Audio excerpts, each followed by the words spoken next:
Good morning guys, মই এতিয়া বনাব ওলাইছোঁ গাজৰৰ হালৱা আৰু ৰুটি। ৰাতিপুৱা ল'ৰাক টিফিন দিব লাগে যে এয়া গাজৰখিনি মই এনেকৈ কাট কৰি লৈছোঁ। তাৰপিছত বাকীখিনি দেখুৱাই আছোঁ দেই।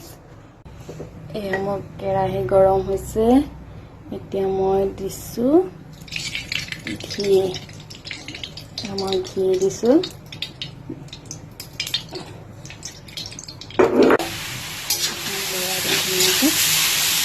ঘিটো কমাই দিছোঁ, ভাজা লাগক।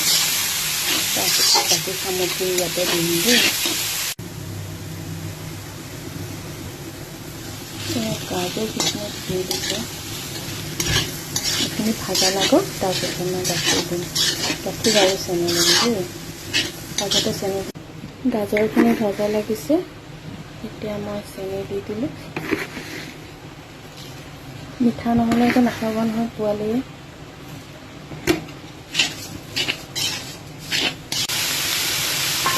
এতিয়া মই দিম গাখীৰ।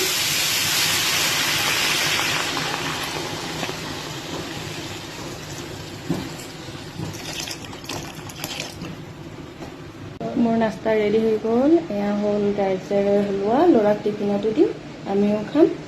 এয়া দুখন মই ৰুটি খাব লৈছোঁ গাজৰৰ হালৱা দি।